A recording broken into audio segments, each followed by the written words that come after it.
One Zero Res carpet cleaning. Right now it's just $25 per room. Minimum supply. Pricing ends today. Online at zerores.com. Ricky Meese in the KSL Traffic Center. Your KSL weather, more showers this afternoon, potential for some strong winds. Right now it's 72 degrees and cloudy at KSL News Radio 102.7 FM, 1160 AM, and KSLNewsRadio.com. Your all-day companion for news. Inside Sources. Inside Sources. America's voice of reason. Boyd Matheson on Utah's home for elevated conversation. Inside Sources on KSL News Radio.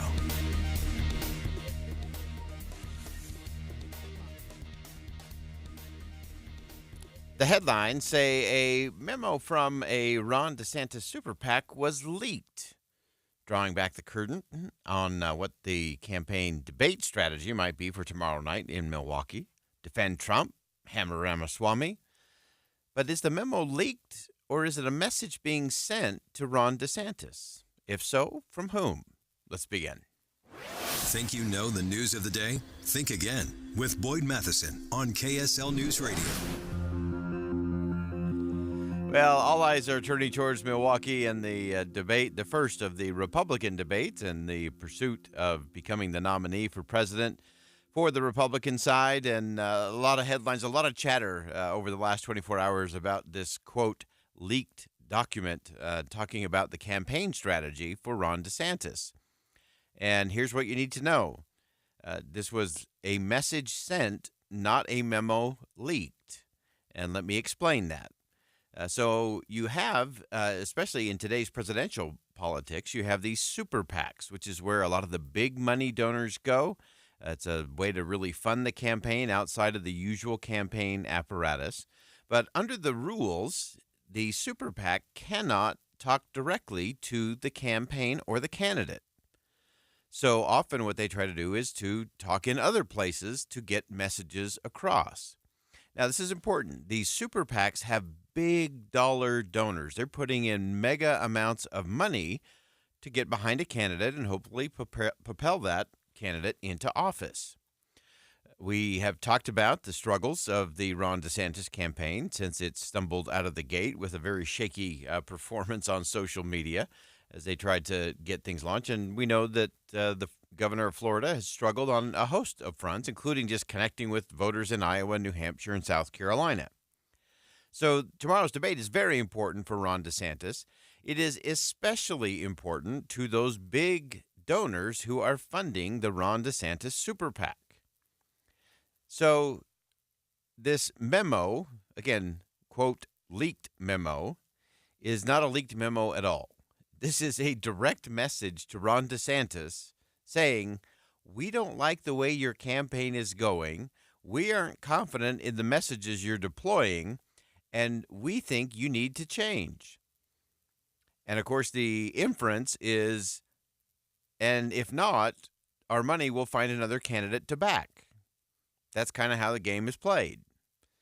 So as we watch this roll out, there were a lot of people analyzing and looking at this and saying, okay, this is going to be the blueprint for how to watch the debate tomorrow.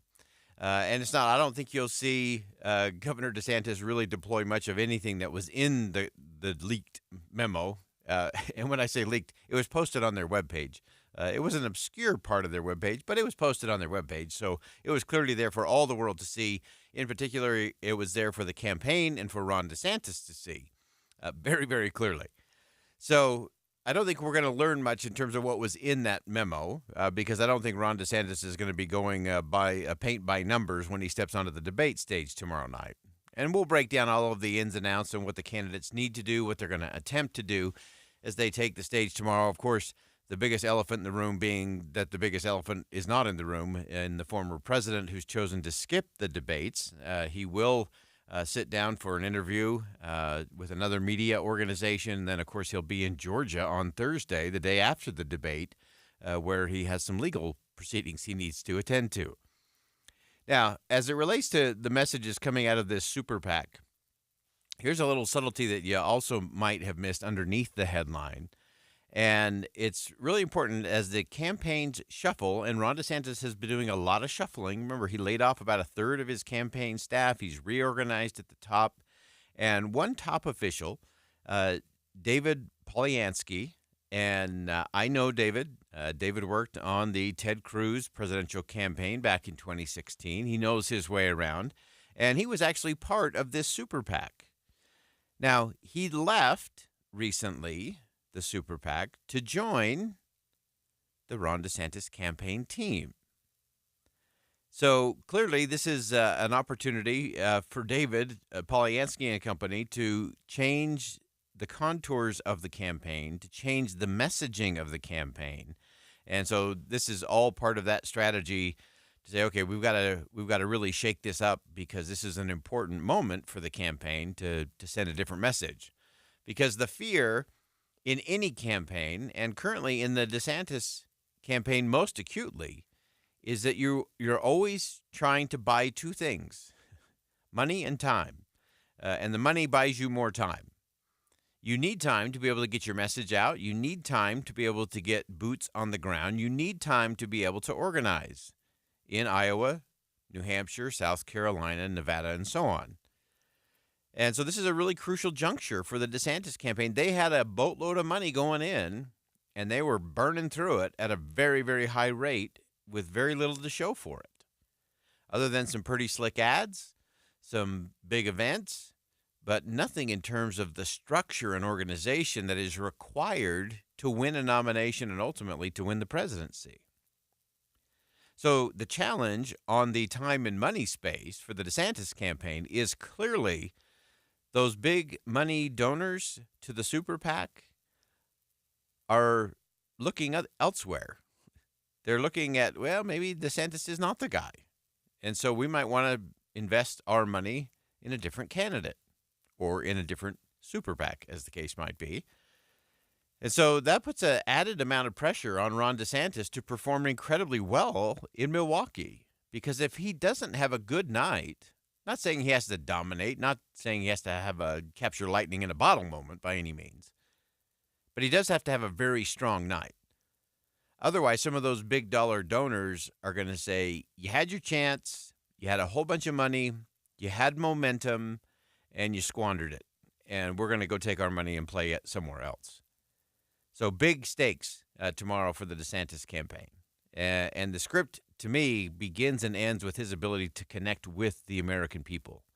He's got to be able to tell a story. He's got to be able to connect to something personal that the American people can relate to. So for Ron DeSantis, it cannot be about the former president tomorrow night in Milwaukee, nor can it be about what he's done in Florida. It cannot be just about culture wars. It has to be, I'm a serious candidate. I am ready to step into the Oval Office and to be the leader of the free world. And here are 3 things you need to know as to why I can be that person.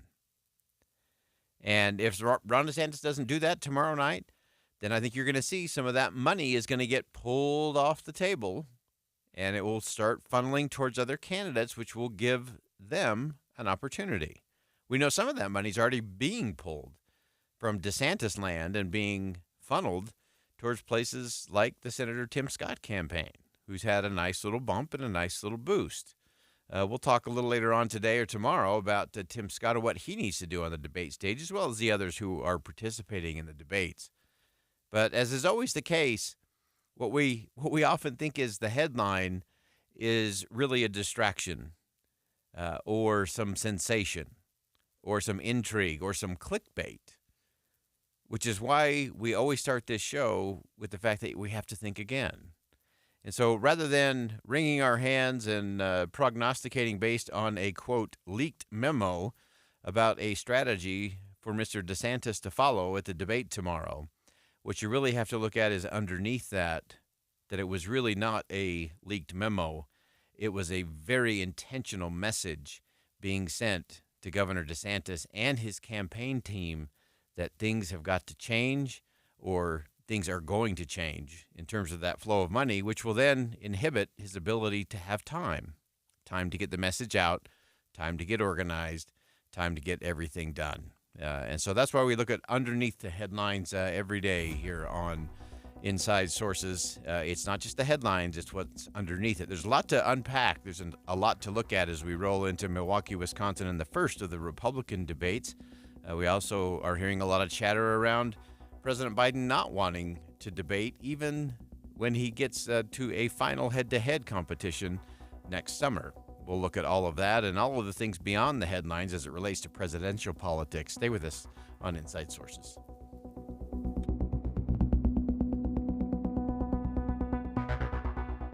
Think again on Inside Sources with Boyd Matheson. Back to school, back to back-to-back classes, and back to basics. When you're back to running errands and back in the car, depend on this station to keep you moving with traffic and weather together every 10 minutes on the nines. We've got your back. Mornings and afternoons on KSL News Radio. When I lost weight on the SOTA weight loss program, I thought that I would be the primary beneficiary of that endeavor. And I am, certainly. I'm healthier. I feel great. I have more energy. My morning routine takes half the time.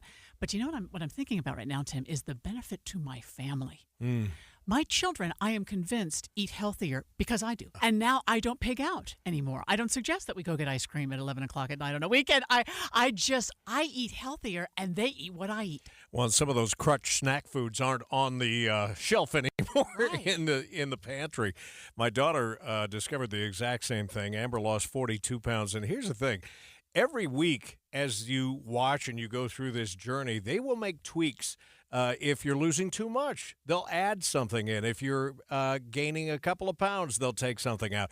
It's a great program that is fit to you. Go to SOTAweightloss.com, spelled S-O-T-A. Think Tim and Amanda. It's state-of-the-art. The name's Osborne, Josh Osborne, and I'm so excited to announce our Double O summer sale here at Volkswagen Southtown. Summers are for thrills, chills, and hot deals. Get a new high-tech VW for nothing down and no payments for 90 days. Our Double O agents are standing by to make sure you pay nothing down and have no payments for 3 months, so you can achieve your top secret mission this summer. Come see why we're Utah's #1 Volkswagen dealer. Get to VWSouthtown.com. 2022 VW ranking. Financing through VCI on select models OAC. See dealer for details. Swing a loop for excitement at Beatty Days 2023, Friday, October 27th through the 30th. It's a weekend of fun with Old West shootouts, the ICS Chili Cook-Off, 2K 5K race, live music, bed races, a desert art show, classic car show, a cornhole toss, model railroads, vendors, and contests for everyone. Just 95 miles from Las Vegas. It's Beatty Days, October 27th through the 30th.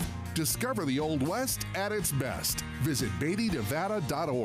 Embarrassed by ugly yellow toe fungus? Living with toe fungus it's embarrassing. I was afraid to take my socks off. I hid my yellow and crumbly toes from everybody. Introducing Crystal Flush. Crystal Flush is the only FDA-registered 2-in-1 home treatment that attacks your toe fungus from both the inside and out. Crystal Flush's new and different combination system knocks out toe fungus for good. Guaranteed. Crystal Flush is different. After just a few weeks, my fungus was gone.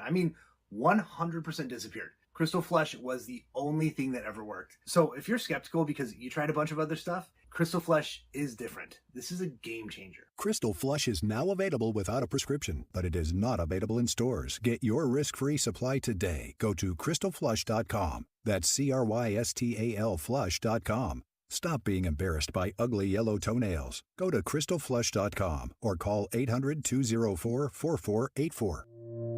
Two friends taking pictures of the rising full moon on a summer night. Two teenage kids doing what teenage kids do. When a stranger with a gun and a death wish changed everything. It was violent, it was senseless, and I will never understand it, I will never accept it. I'm Amy Donaldson, and unfortunately, we're all too familiar with stories about how violence shatters lives. But what we rarely see is how they are rebuilt. In a new podcast, The Letter, we relive tragedy, but only so we can hear the rest of the story.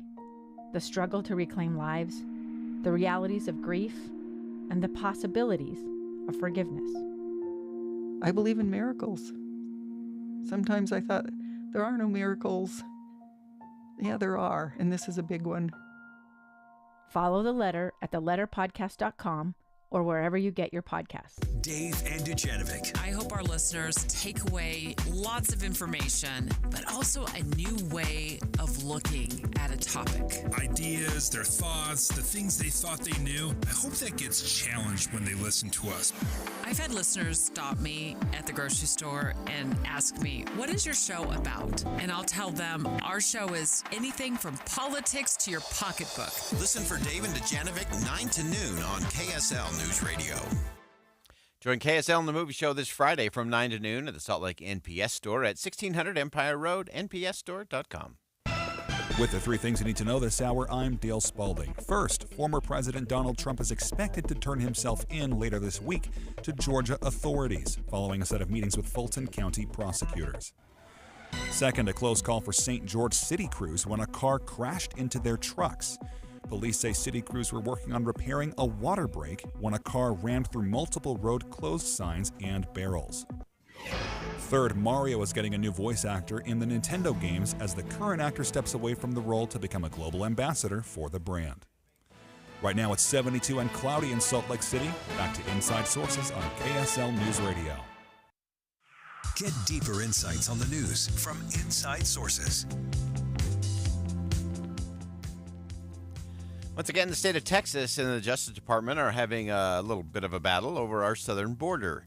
The governor of Texas, Greg Abbott, has put a series of large buoy-style barriers across the Rio Grande River in an attempt to physically prevent people from crossing the river. This has raised both diplomatic and humanitarian concerns. I would just say human concerns. The Justice Department is trying to force the Texas governor to pull the buoys out. So how will this all play out is the big question. What are the political and the humanitarian parts to all of this? What do we need to know? And we always turn to Suzanne Moniak, who covers immigration policy at Roll Call, to help us see through the rhetoric and some of the positioning that is going on.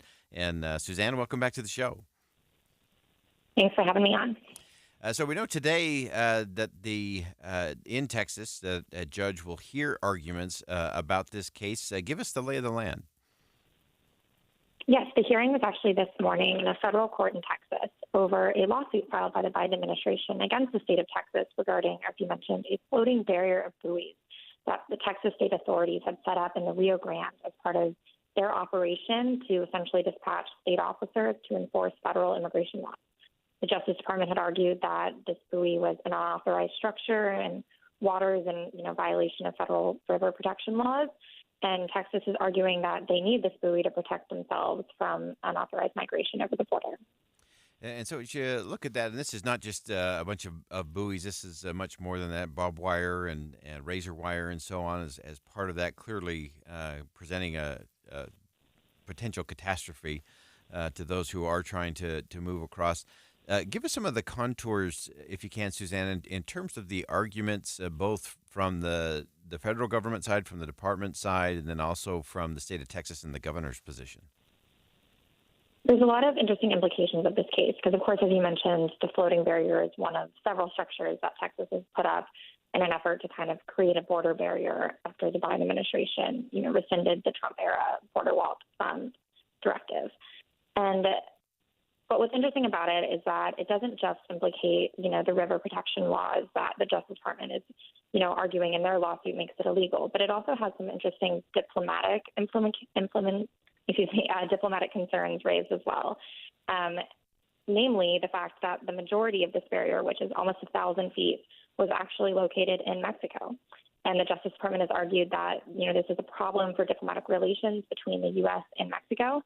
And actually, just last night, Texas Governor Greg Abbott announced that they had tried to move the barrier more into the U.S. side. And that's just, shortly ahead of that hearing this morning. And so I think that really just goes to show that there are a lot of international implications here and potential violations of treaties the U.S. is engaged in with Mexico. So really just a lot involved here. And like you said, much more than just a few buoys, floating around the Rio Grande. Yeah, and as you look at it from the state of Texas side, clearly they're saying, look, the federal government's not doing their job. We have to protect our border as a border town. So give us some implication there. I know there were a group of Republican lawmakers from the House who filed a brief in this case. What else do we know in terms of those who are saying, look, Texas has to be able to do something? What it is probably up for debate. Yes, Texas has argued that they have a constitutional right to defend itself from invasion. I think a lot of critics of that argument would say that migrants seeking asylum does not constitute an invasion. However, that is the way Texas is seeing things and the way they've argued it. What's actually interesting is that the legal issue in this case is a bit more technical than that and has to do with whether the Rio Grande counts as a navigable water, where Texas would have needed to ask the federal government permission to put a structure in. And so essentially that's just the idea that some waters are navigable, some are not. That small brook in your backyard, that's not navigable water. And then obviously, certain oceans would obviously be navigable waters. And so here we have this dispute of whether the Rio Grande counts as that for purposes of requiring a state entity to obtain federal permission and authorization from the U.S. Army Corps to put a structure in there.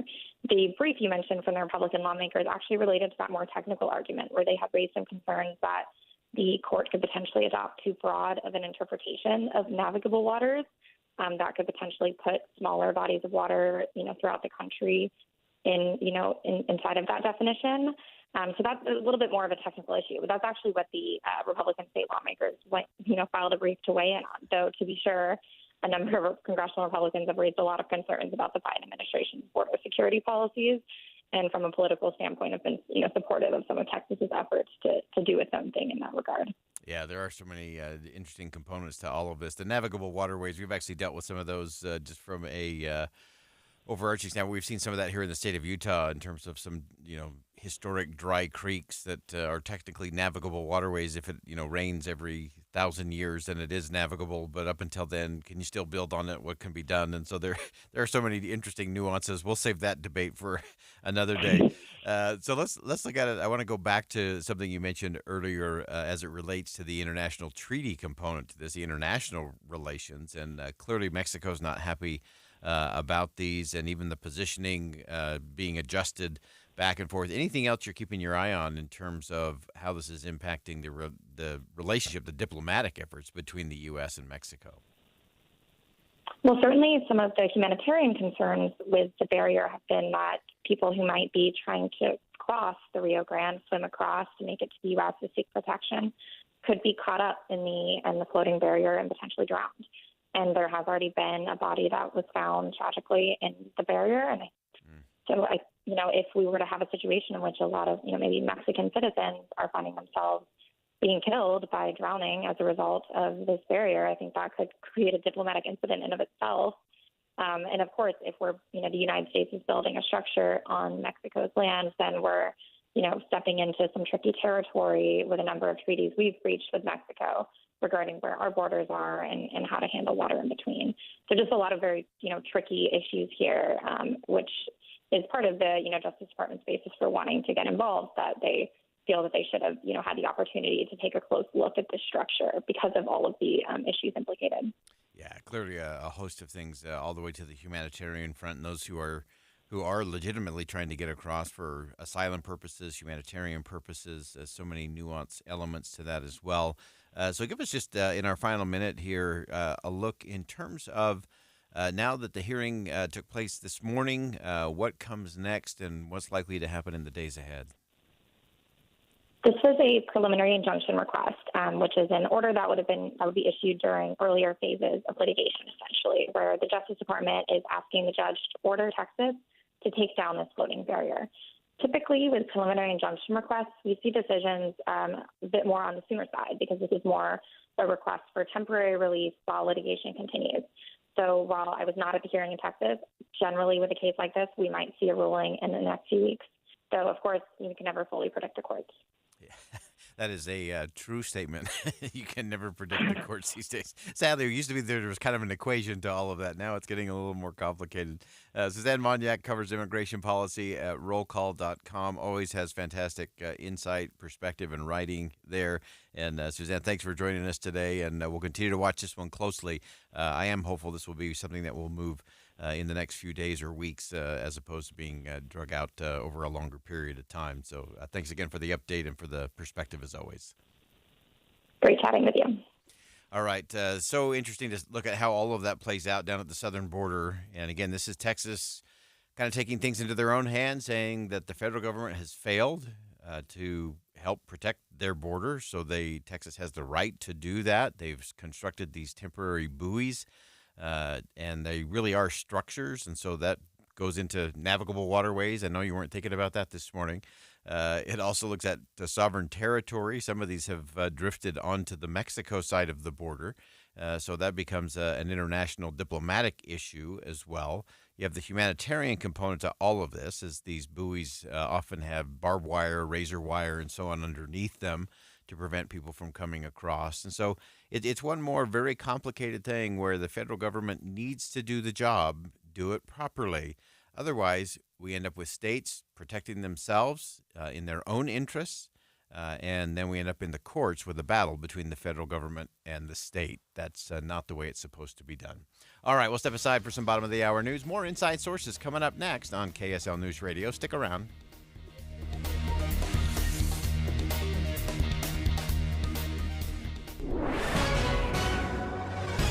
It's 1:30 at KSL News Radio. I'm Dale Spalding. KSL's top local story this hour: an employee-funded scholarship program is encouraging teaching careers, especially in special education programs. KSL News Radio's Alexandria Bonilla reports. The Canyon School District is offering a scholarship to aspiring teachers working for the district. In an effort to increase the number of paraeducators, the Aspiring Canyons Educator Scholarship Program offers financial assistance to part-time classroom aides. The program is paid for by other Canyons District employees. They can donate portions of their paychecks to go towards the fund. The district is calling it a homegrown strategy to combat the teacher shortage. Another story KSL is following: somebody fired a pellet gun at a TRAX train early this morning as it passed through Midvale. UTA's Carl Arkey told David Dejanovic the pellet hit the window but didn't break it.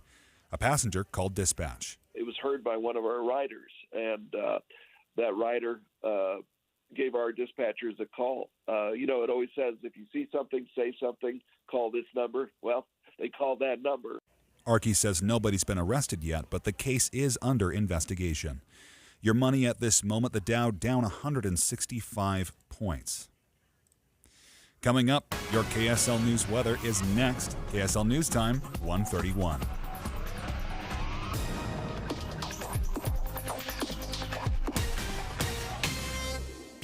Mornings can be hard enough, just getting yourself going. We try to make it a little easier with news and weather from comfortable, trusted anchors and reporters. Join us on Utah's Morning News between 5 and 9 on KSL News Radio. Imagine how inconvenient your life would be without power. No lights, no refrigeration, no heating or cooling, and no electronics. But with a Generac home standby generator, you'll have the power when you need it most. Generac generators automatically provide backup after sensing a power outage, so your life goes on uninterrupted. Schedule a free quote today with Genco Generators, your premier Generac service dealer in Utah. Call 801-295-0872 or online at gencogenerators.net. From local town councils to Capitol Hill, agents who are realtors are standing up for what's right. We're here protecting property rights. Here advocating for the issues that affect our neighborhoods. Here championing fair and equitable housing for all. Because we are realtors, bound by a code of ethics, driven to serve our communities. We're here for it all. Here for you. Realtors are members of the National Association of Realtors. That's who we are. Warmer weather is here, and Skinny Utah would like to help you shape up for summer by losing 20 pounds in the next 40 days. That's right, 20 pounds in as little as 40 days. That's the Skinny Utah promise. Skinny Utah will customize every plan because no two bodies are alike.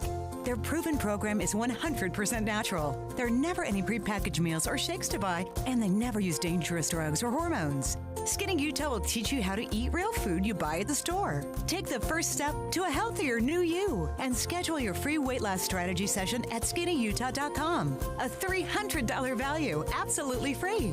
Skinny Utah has offices in Draper, Orem, Centerville, and St. George, and they're extending their couple special, where the second person is half price. Schedule your free weight loss strategy session today at skinnyutah.com. That's skinnyutah.com. At Skinny Utah, you have nothing to lose but the weight. The UACPA supports certified professional accountants in Utah through ongoing professional education and leadership development for an ever-changing financial world. Find a CPA at uacpa.org. Traffic and weather together brought to you by Granite Credit Union's High Yield Savings Certificates. Here's Ricky Meese. A crash with possible injuries southbound I-215's westbound. It's after I-80 but before California Avenue, and it's blocking a left lane. And we still have the crash in Davis County southbound I-15 200 north in Kaysville in that right lane. When it comes to trusted, affordable auto care, nobody does it better than Burt Brothers Tire and Service. Ricky Meese in the KSL Traffic Center. KSL weather, more showers and wind possible this afternoon and evening. Right now it's 72 and cloudy at KSL News Radio, 102.7 FM, 1160 AM, and KSLNewsRadio.com. Your all-day companion for news. Inside Sources. Inside Sources. America's voice of reason. Boyd Matheson on Utah's home for elevated conversation. Inside Sources on KSL News Radio. China continues to spend incredibly large amounts of money to spread their influence and increase their power on the world stage, whether that's through military, economy, diplomatic influence and reach. They're clearly trying to flex their muscles. We've been covering this a lot here on Inside Sources, and we want to dig in a little further to some of the cracks and maybe some of the expanding, gaping holes in the Chinese economy. You may remember as we were talking about this last week, we referenced a conversation with then President George W. Bush and the Chinese leader, and the conversation was, what is it that keeps you up at night? And the Chinese leader's response to then President George W. Bush was the fact that I have to create 25 million new jobs every year just to keep the economy going. And someone who's taken a deep dive in terms of the economy and some of the lessons that we probably ought to be learning here at home as it relates to what's going on in China. Eric Boehm, of course, is a reporter at Reason, covers economic policy, trade policy, and elections, has a great piece on why China's industrial policy is failing and what we ought to be doing about it here at home. And Eric, welcome back to the show. Glad to be here, Boyd. Thanks for having me again. All right, so let's let's talk about some of the cracks that you're paying closest attention to and what that might be telling us about what's really going on inside of China. Yeah, this is something I've been following with interest for a while, and there's been, a little drip here and there, some interesting reports, and then, I think these two reporters for the Wall Street Journal on Sunday really drew all of this together in what I thought was a really excellent piece. So I'd encourage your listeners to check that out too. It goes in more detail than we'll be able to get to here. But the basic thesis of this piece is that the economic model that China's been using for the last few decades seems to be broken. And, it's been reliant heavily on kind of top-down investment directed by Beijing, a lot of, what we would think of as industrial policy, and that doesn't seem to be like the growth rates are not there anymore. Obviously youth unemployment is now a big issue. That's kind of one of the more acute issues. And that as they put it in the piece, the country's just kind of running out of stuff to build. They've goosed a lot of economic growth out of, constructing empty apartment buildings and massive infrastructure projects. But that can only, you can only do that for so long. Yeah, I want to dig into the unemployment issue, again, particularly amongst the young. I think that is always a precursor to a lot of problems, especially in very oppressive regimes, when you get that younger crowd that is unemployed and becoming increasingly angry, that never seems to bode well for dictators and bad guys.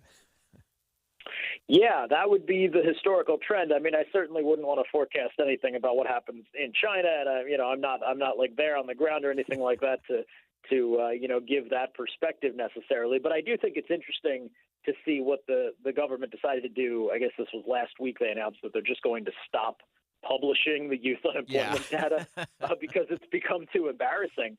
And I think that tells you something. Like that tells you something about how serious of a concern it apparently is. But it also tells you something, I think, about the way the Chinese government looks at these problems. Right? That it's about the appearance of success, or the appearance in this case of failure, rather than it is about actual success or failure, right? And you can think about that when you read this Wall Street Journal piece, for example, they talk about, high-speed rail stations that were built that have never opened because there just isn't enough demand for that service in certain places in China.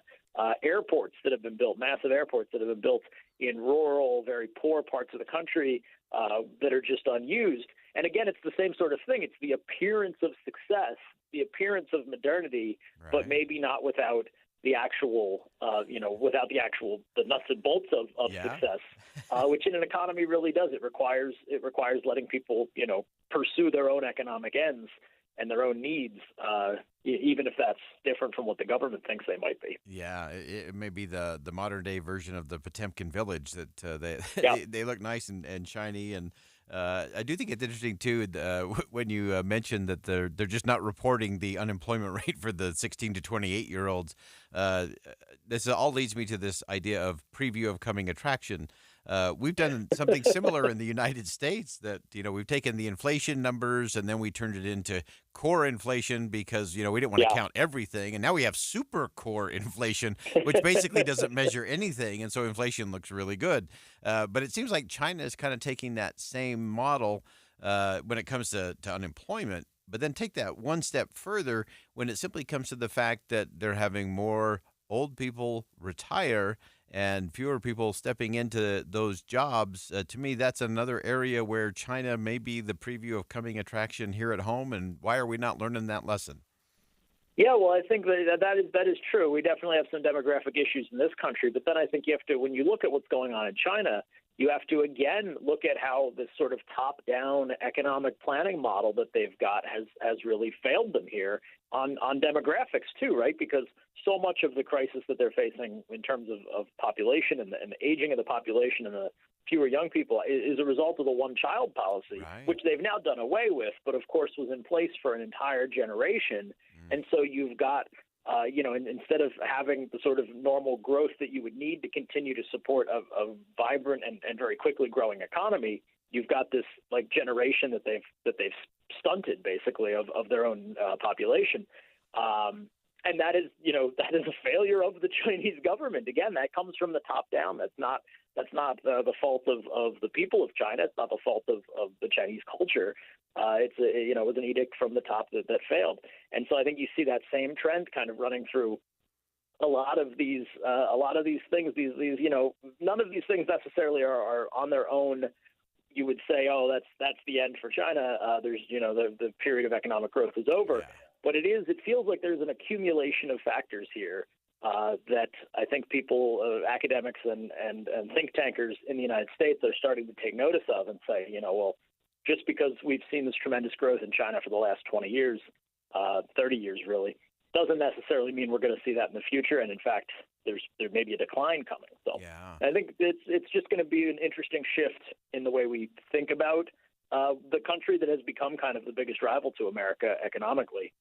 But I think it really does require a little bit of a change in perspective about the way we think about China. I think that's absolutely right. And let's close out with give us a couple of thoughts in terms of what does this really tell us about that kind of top-down industrial policy, economic policy coming out of central planning, and then any indications or anything. Obviously, President Xi of China has all but secured that he'll be in power until he's gone. But are there any cracks in that part of the equation as some of this starts to crumble underneath? Yeah, I thought the most telling line in that whole journal piece, and again, I would really recommend your listeners check this, go find this Wall Street Journal piece from Sunday. But I'm just going to read you a direct quote from it. Quote, "The leadership also worries that empowering individuals to make more decisions over how they spend their money could undermine state authority without generating the kind of growth Beijing desires." That, I think, sums up so much of what's going on over there, right? It's that there's this tension between, well, we could liberalize the economy. We could let individuals have more control over making their own decisions for what they want to buy and how they want to live their lives. But they might make decisions that are not in line with what the authorities want. And that's the tension. If you want continued economic growth in a modern successful, productive economy, you have to let people make those decisions. You have to let consumers, make those decisions. And some of those decisions are going to be ones that the government doesn't like. and markets are going to flourish in ways that maybe governments can't control or don't necessarily want to see happen. We see that happen in this country all the time, right? And the government tries to put them back in a box if it can. But that freedom is necessary if you want to have economic growth. And so resolving that tension, I think, is really kind of the central thread of the China story. Probably will be for the next few years. Whether the government in Beijing, whether President Xi can navigate that, and I would hope I would hope he moves towards more freedom, both for China's economy and for the sake of the people who live there. Yeah, absolutely. That is the very definition of a conundrum, I think, in terms of what President Xi is facing in terms of policy, freedom, and then being able to live with the results when people actually do have that ability to chart their own course and determine their own future. It will be very challenging, and I think this is one of those President Xi caught the tiger by the tail in terms of securing absolute power and authority, and now he may be wondering, now what do I do that I've got the tiger by the tail? But so many fascinating things in there. Great analysis and insight as always, Eric Boehm, reporter at Reason. And Eric, always appreciate you making time for us on the show and providing just really rich, deep perspective for us. Thanks so much for joining today. Thanks so much, Boyd. Appreciate it. All right. Great stuff there by Eric. Yeah, President Xi's got his hands full because if you go back and re-listen to that thought, they want to give people more power to make those choices. Hopefully that'll spur the economy in China. But if they do that, they might make choices that the government doesn't like. That's a conundrum in China. It's also one we're facing more here at home, and we'll continue to take a look at that as we move along as well. We'll step aside for a quick break. When we come back, more Inside Sources here on KSL News Radio. Stick around.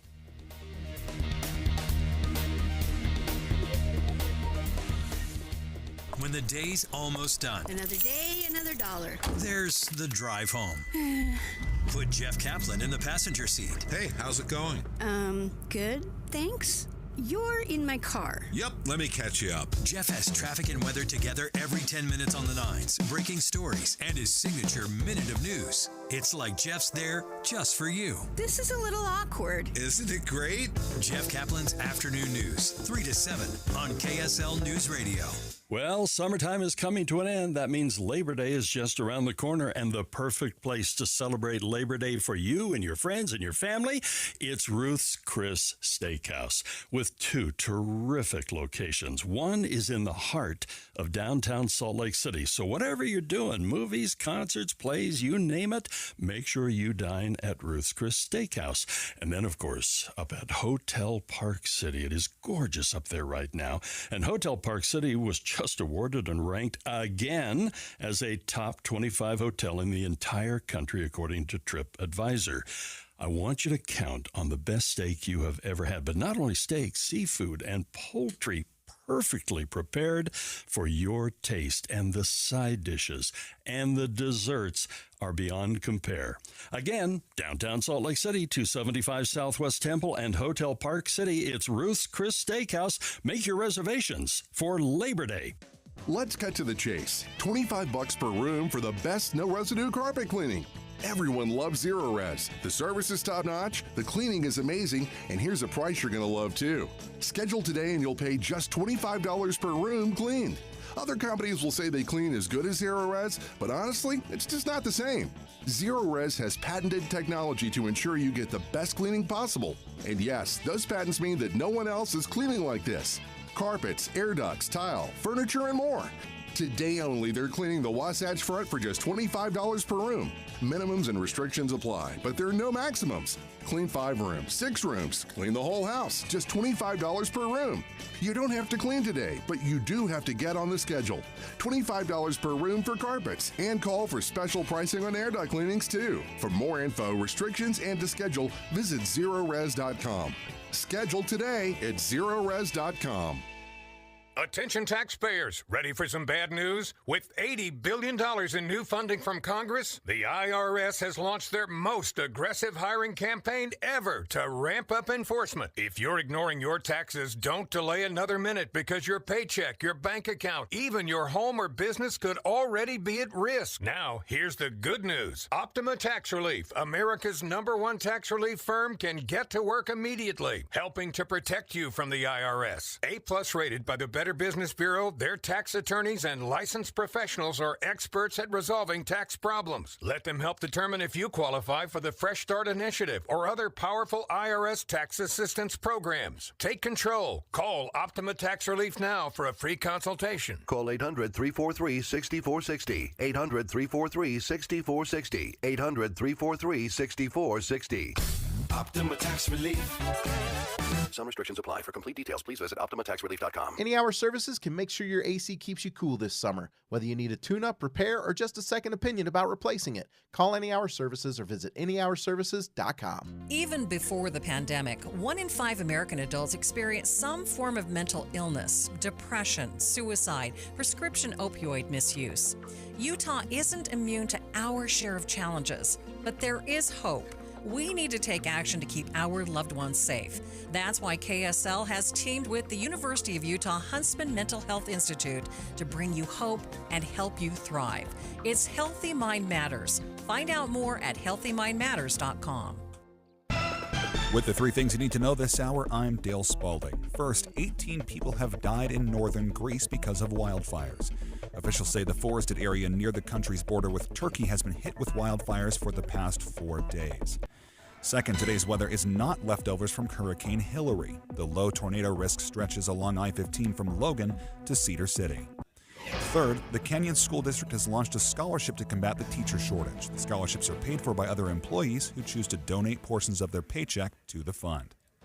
Right now it's 72 and cloudy in Salt Lake City. Back to Inside Sources on KSL News Radio. Hear elevated conversation on crucial issues. Boyd Matheson on Inside Sources. Ahead of the student loan repayments resuming this fall, the Biden administration has launched kind of a new version of an old program. New name for sure. It's an income-driven repayment plan, SAVE. The plan is part of the president's efforts to fulfill, of course, important campaign promise to younger voters. The question, as always, is the ripple effect of all of this. And is this an example where you end up hurting the very people you say you're trying to help?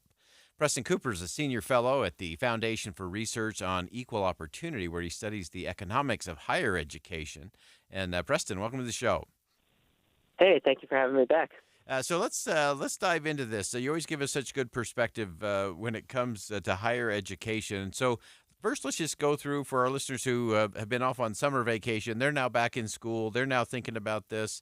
What is it exactly that the president's attempting to do here? And then we'll get into some of the implications.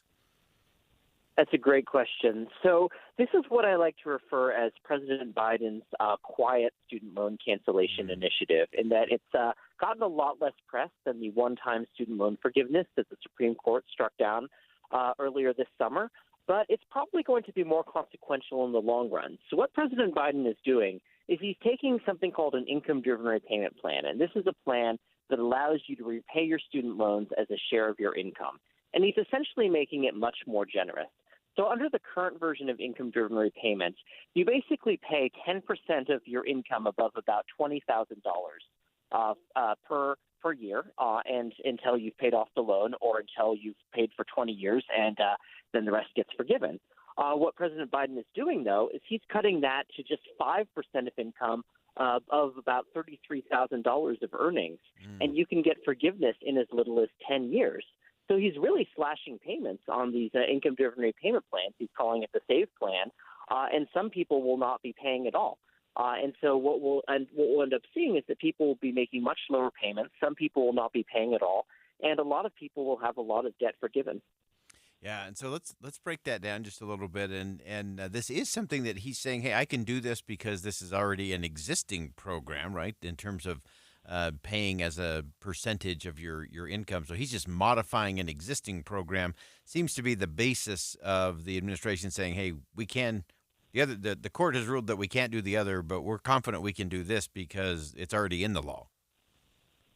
That's correct, yes. So the law does give the Biden administration pretty broad authority to set the terms of these income-driven repayment plans.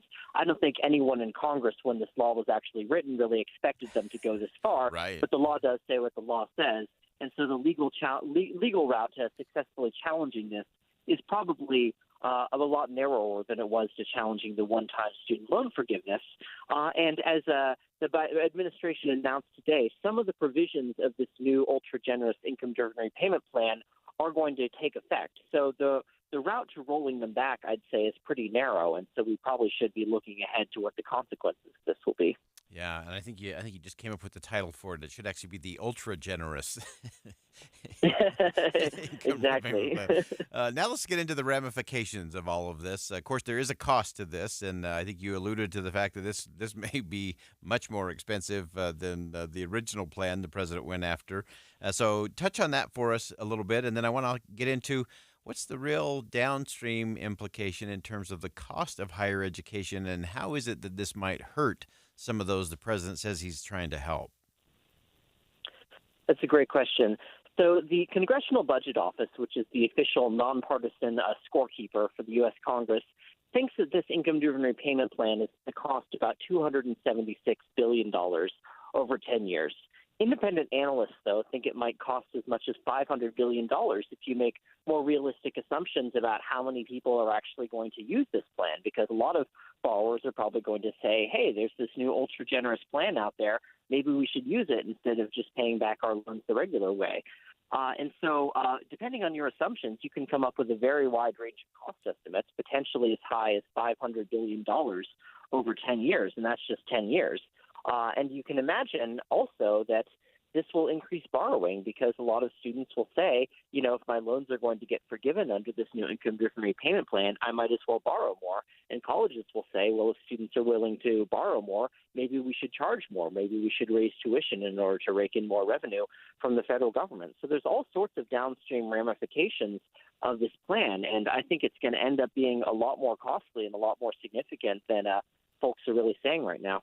Yeah, and is this another area where, as this happens, and as you mentioned, students are more willing to enter in and take on those kinds of loans, figuring, hey, all I have to do is pay 5% of my income for, 5 to 10 years, and then it will all go away. So this is a good investment for me. Does this also become an area where higher education then says, okay, the demand continues to go up, and so that drives the cost of higher education up higher as well? I think that's right. So, if you're a student right now and you're thinking about, well, what should I take on a student loan? This new SAVE repayment plan is going to make that a good proposition for you. You're probably going to say, or your college is going to say to you, if you don't take out this student loan, you're leaving money on the table, because a lot of it is probably going to be forgiven. And that's a very different paradigm that we're going to be in. If suddenly taking on student loans becomes a good investment, ironically, this is probably going to make debt a more central feature of our higher education system, because a lot more students will say it's actually a good deal to take on student loans. And this is a very far cry from the Biden administration's at least stated intention, which is that they think student debt is a horrible, debt sentence, and fewer people should have student debt. I think this is going to end up actually increasing the amount of student loans that are taken out in the U.S. every year. All right, and then final question for you real quick, Kristen. What else are you watching as this begins to unfold as we get into the fall? So I like to call this new SAVE plan Biden administration's student loan cancellation Plan B. But there's also a Plan C, a Plan D, a Plan E, and a Plan F. And I don't think we have time to go through all of them. But there's a number of less significant but still very significant actions that the administration has taken in order to try and cancel new loans. Just about a month ago, they announced that they were doing a small technical adjustment. They called it a small technical adjustment to student loan payment counts that will result in an additional $40 billion of student loans being forgiven, being wiped out. And, $40 billion 5 years ago, people would have said that's real money. When you stack it up against $400 billion for one-time cancellation, $276 billion for income-driven repayment plan, people say that's small potatoes. But we can't lose sight of the fact that those smaller announcements that are flying under the radar are still very significant in an economic sense. Yeah, those very small tweaks. They always call them a little tweak or an adjustment. But there's a lot of big-time ramifications and costs that are often hiding under those very minuscule little tweaks and adjustments to the law. Great perspective, as always. Preston Cooper, Senior Fellow at the Foundation for Research on Equal Opportunity. Again, he's always given us the insight on the economics of higher education. And Preston, we appreciate you carving out time for us today and providing some very important perspective. And I am going to quote you on the ultra favorable income. Now I forgot the last part. I had my income driven repayment plan. I was having a Perry moment there. So anyway, the ultra generous portion of that, and we'll continue to watch all of it because it is real money in the end. Preston, thanks so much for joining us today. Thank you. All right, great perspective there, and so it's always interesting to see how this plays out. Now, I will give the administration credit. This is a very effective Plan B. The Supreme Court, of course, shut down and said you can't do that when it came to their original just sweeping blanket debt forgiveness plan for student loans. This is something that's already on the books. They're making a tweak and an adjustment. They feel it's within their power and realm to do that, but the implications are huge. Probably $500 billion will actually be going out as part of all of that. We'll continue to watch it. That wraps up hour number 1 of Inside Sources here on KSL News Radio. We'll step aside for some top-of-the-hour news. Much more to come in hour number 2. We'll stay with the question around higher education and some things relating to college athletics that might surprise you. More Inside Sources coming up next. Stay with us.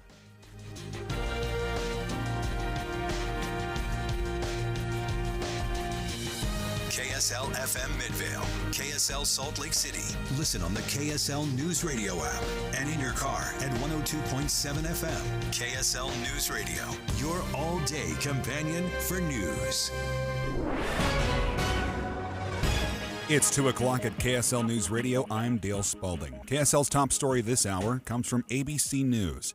Female soldiers are still facing problems 8 years after the Pentagon opened all combat jobs to women. Female soldiers face rampant sexism, harassment, and other gender-related challenges in male-dominated Army Special Operations units, says an Army report after a lengthy study. It says a common sentiment from male soldiers is that women don't belong there. One man said women aren't equally capable physically, mentally, or emotionally. Others said they'd quit before serving on a team with a woman. 5,000 people assigned to Army Special Ops were interviewed, including over 3,000 men. Chuck Sievertson, ABC News. Other national stories KSL is following. Former President Donald Trump is expected to turn himself in later this week to Georgia authorities following a set of meetings with Fulton County prosecutors. Your money at this moment, the Dow is down 174 points. Coming up, cooler today with the clouds, then warming up this week. KSL weather is next. KSL News Time, 2:01.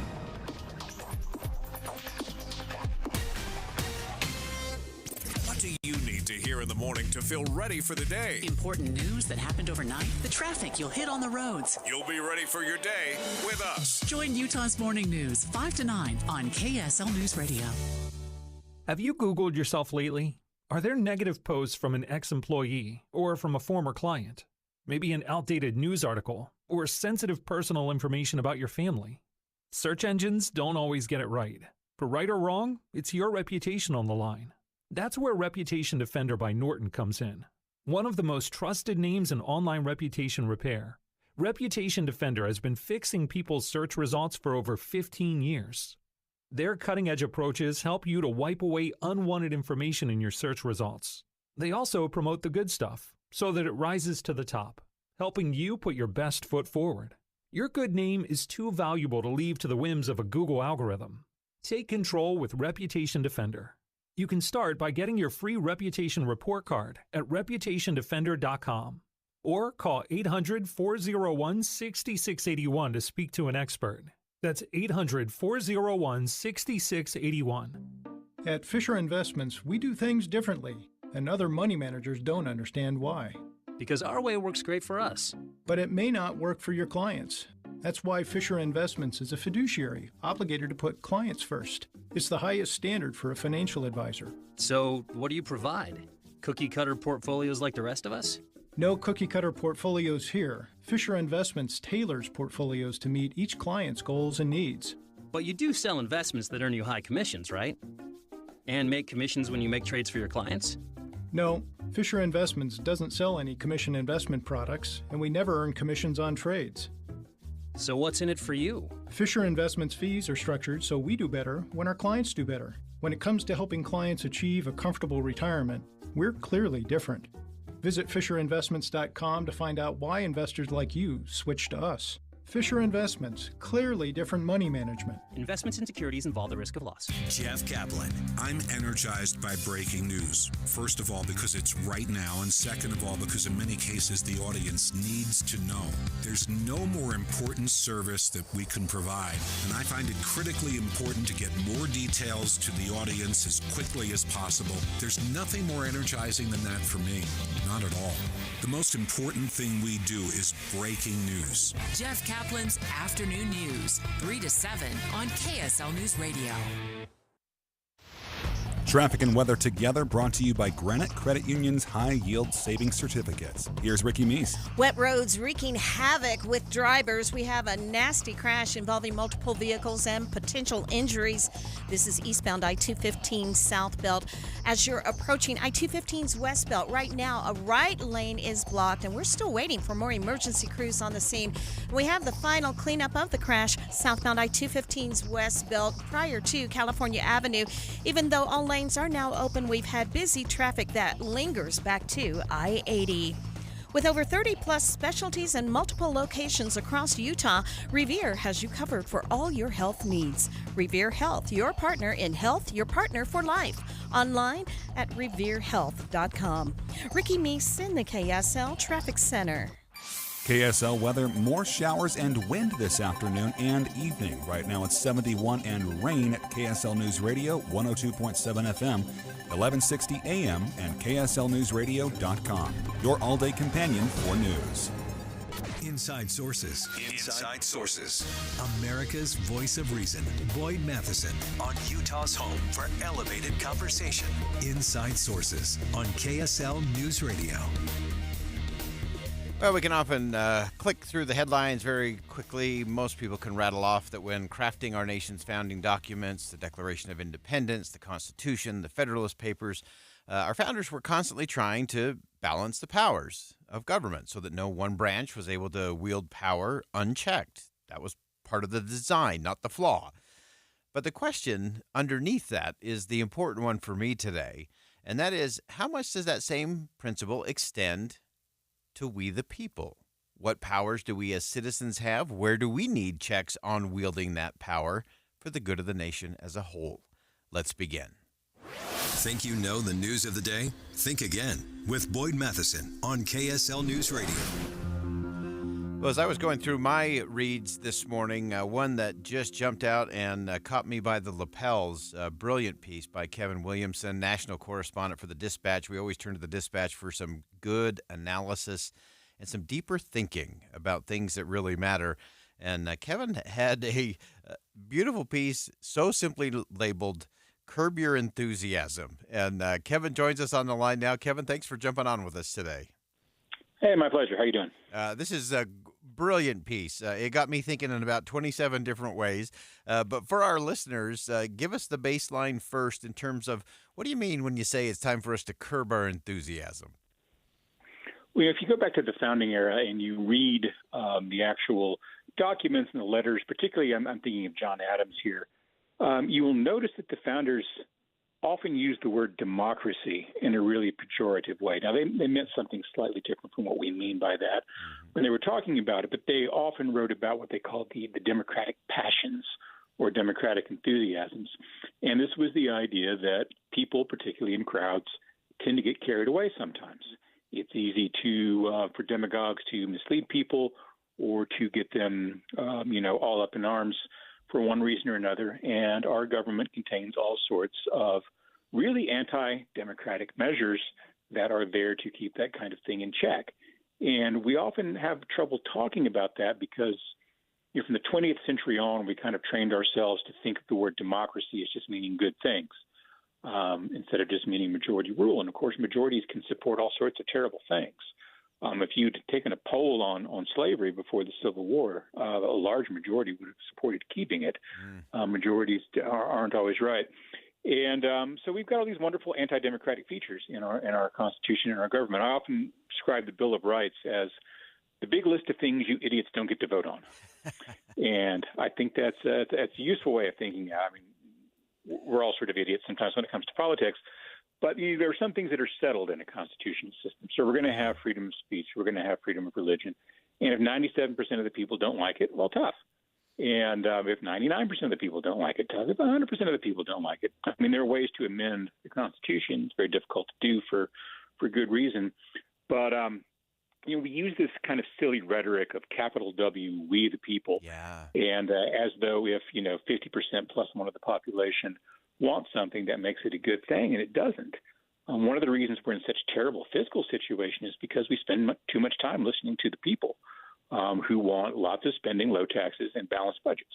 Yeah, there's so many things I want to have two of those things. I want to unpack a host of these things, and one is just this whole idea. One, that the Bill of Rights really was this idea of, hey, here's a whole bunch of things that we're going to take off of the political table. No votes on this. This is done.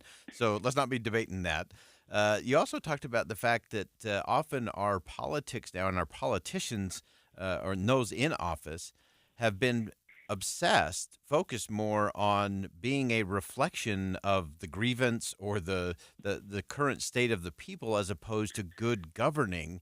You don't get $32 trillion in debt through conflict, which we complain about. It's collusion by trying to say, yeah, we know it's important to be responsible, but we know everybody wants free stuff.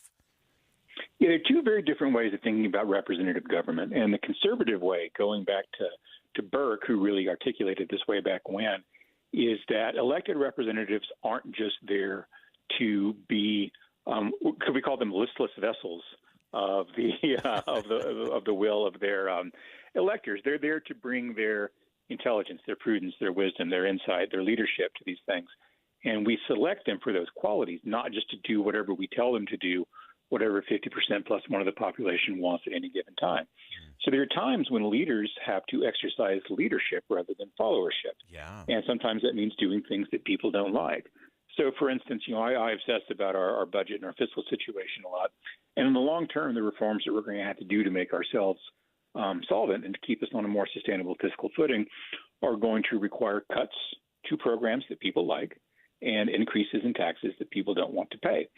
Now, if you just say do what the people want and trust the wisdom of the people, you're going to end up with a disastrous financial and fiscal crisis.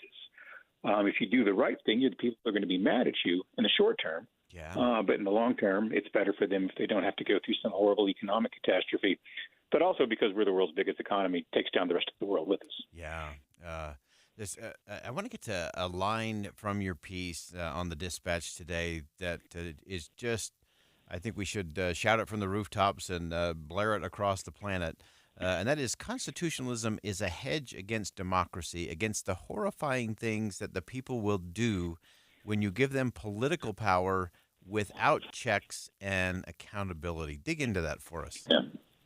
Well, democracy itself is a hedge. And I was quoting my colleague Jonah Goldberg on this, that we have elections and democratic accountability because when you give people power with no accountability and no checks on them, they eventually will just do terrible things. Mankind is a fallen creature, and they will do terrible things with unaccountable power and unchecked power.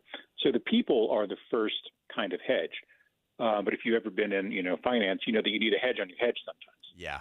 And the people themselves, of course, can run out of control. We see this all the time. We should remember that a lot of the worst governments in the history of this world came to power on through democratic means or through popular acclaim. And that's something worth keeping in mind, and that people often will support in large numbers, huge majority numbers sometimes, terrible policies. And so that's why you have a constitution. I mean, the great insight of our founding fathers was writing it down.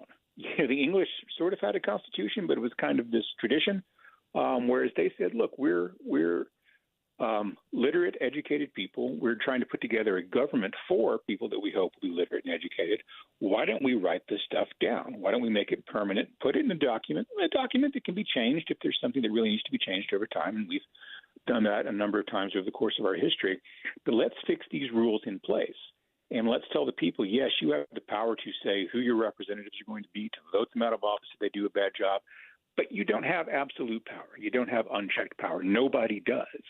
That's kind of the genius of the system that we set up. I mean, where we've gone wrong over the years is that My theory of American politics is it's easier to pay attention to one person than to 435 people. Exactly. So we all concentrate on the presidency rather than on the legislature. So in the 1700s, they thought the presidency would be sort of a brake instead of an accelerator. They thought of the president as the guy who would veto things and keep Congress from running wild. And now it's become the opposite, where we put so much of our political energy, our negative partisanship into the presidency that the presidency, even if you don't have a demagogue in the presidency, the president acts in a demagogic fashion. And that is true of presidents of both parties. It's been true for a while. It's been true really since, I guess, FDR going forward in a lot of ways. And so rather than having the president there as a brake, rather than having the Senate there as a brake, which originally is what the Senate was supposed to do, which is why senators weren't directly elected by the people, you've got everyone acting in this maximally democratic populist fashion. And the results are what we see all around us, and they're not good. So there's some reforms that need to be undertaken to tap the brakes on some things, to slow some things down, and to have a government that is more genuinely composed of divided and well-defined powers. Yeah, such an important part of that process. I'm going to go just a little long here and just give me a quick answer on this. You also talked about the really interesting effect of the small dollar donations and social media as it relates to all of this. Just give me a quick snapshot of that, and we'll have you come back another day to do a deeper dive.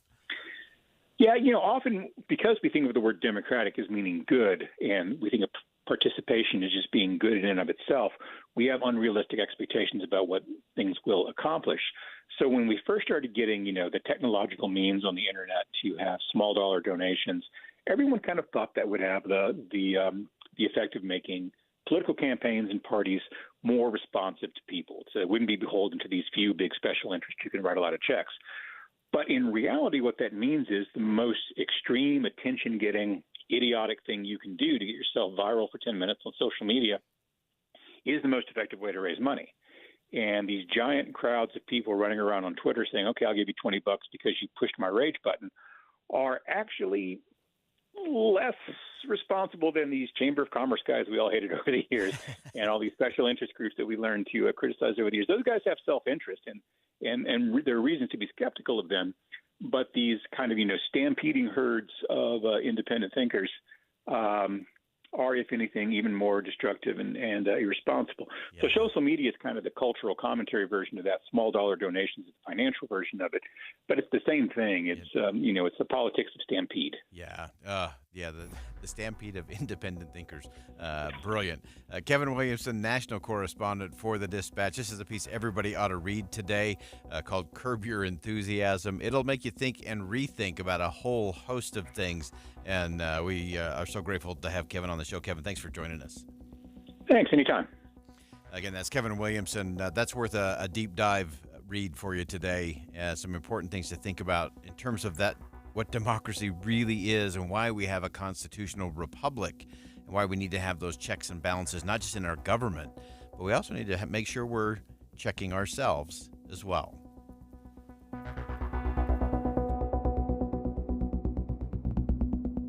Think again on Inside Sources with Boyd Matheson. Back to school, back to back-to-back classes, and back to basics.